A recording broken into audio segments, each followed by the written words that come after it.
कतारचे अमीर शेख तमीम बिन हमाद अल थानी यांचा 2 दिवसांचा भारत दौरा अनेक अर्थानं महत्त्वाचा ठरला। उभय देशांमध्ये एकूण 7 करार यावेळी करण्यात आले। पाहूया त्या संदर्भातला आढावा। पंतप्रधान नरेंद्र मोदी आणि कतारचे आमीर शेख तमीम बिन हमाद अल थानी यांच्यात दिल्लीत द्विपक्षीय चर्चा झाली। या चर्चेत दोन्ही देशांचं उच्चस्तरीय शिष्टमंडळही सहभागी झालं। कतारचे आमीर यांच्या भारत भेटीमुळे भारत आणि पश्चिम आशियातील वाढत्या धोरणात्मक सहकार्याला आणखी बळ मिळणार आहे। द्विपक्षीय चर्चेदरम्यान धोरणात्मक सहकार्याच्या औपचारिक घोषणेसोबतच दुहेरी कररचना टाळणं आणि प्राप्तिकरामुळे होणारं वित्तीय नुकसान थांबवण्यासाठीच्या सुधारित करारावर स्वाक्षऱ्या करण्यात आल्या।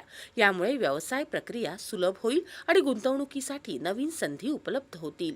भारत आणि कतार यांच्यातील संबंधांचं महत्त्व अधोरेखित करण्यासाठी पंतप्रधान नरेंद्र मोदी यांनी स्वतः विमानतळावर जाऊन कतारच्या आमिरांचं स्वागत केलं।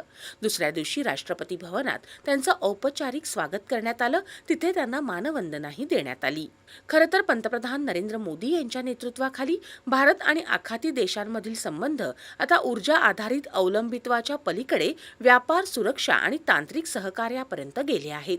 फेब्रुवारी 2024 मध्ये पंतप्रधानांची कतार भेट, त्यानंतर संयुक्त अरब अमिराती, सौदी अरेबिया आणि ओमानचा दौरा आणि G20 शिखर परिषदेत पश्चिम आशियातील नेत्यांसोबतच्या अलीकडील द्विपक्षीय बैठकांमुळे या संबंधांना आणखी चालना मिळाली आहे। जब से प्रधानमंत्री मोदी ने कार्यभार संभाला है भारत में, भारत के संबंध जो पश्चिम एशिया के देश हैं उनके साथ बहुत ही गहरे और बहुत ही सुदृढ़ हो गए हैं।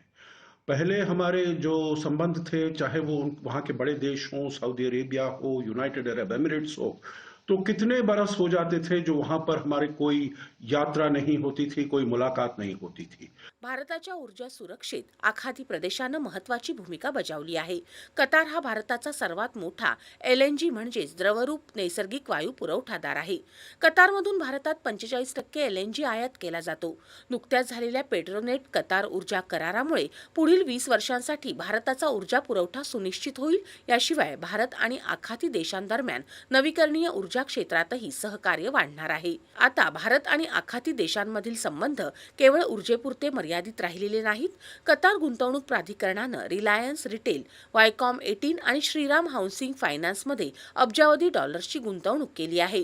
संयुक्त अरब अमिराती आणि सौदी अरेबिया देखील पायाभूत सुविधा, स्टार्टअप्स आणि हरित ऊर्जा क्षेत्रामध्ये भारताचे प्रमुख भागीदार बनत आहेत। अब जो ये रिलेशनशिप है, इसको एक नया दायरा मिल गया है और ये एक तरह से इन्वेस्टमेंट, डिफेंस, सिक्योरिटी कोऑपरेशन के तौर पे बदल गई है और बहुत घनिष्ठ पॉलिटिकल रिलेशंस होते जा रहे हैं भारत के गल्फ कंट्रीज के साथ। भारत कतार स्टार्टअप ब्रिज सारख्या उपक्रमांद्वारे फिनटेक, कृत्रिम बुद्धिमत्ता आणि आरोग्य क्षेत्रातील सहकार्याला प्रोत्साहन दिले जात आहे।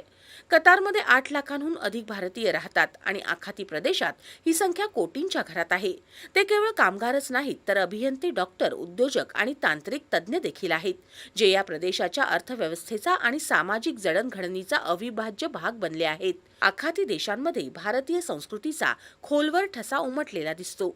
आयुर्वेदाला मान्यता आणि भारतीय विद्यापीठांचा विस्तार भारत आणि आखाती देशांमधील शैक्षणिक आणि सांस्कृतिक सहकार्याला चालना देत आहे। स्ट्रैटेजिक पार्टनरशिप है यूनाइटेड अरब एमिरेट्स के साथ, सऊदी अरेबिया के साथ, और ख़ास बात यह है कि भारत के संबंध जो हैं अब दोनों पक्षों के साथ, जैसे एक तरफ ईरान के साथ हमारे बहुत घनिष्ठ संबंध हैं, इजराइल के साथ भी उतने अच्छे रिलेशनशिप है।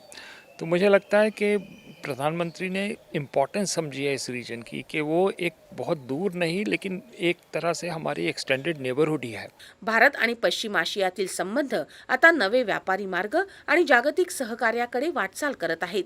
भारत, मध्य पूर्व, युरोप आर्थिक मार्गिका या प्रदेशाशी भारताचे संबंध अधिक दृढ करेल।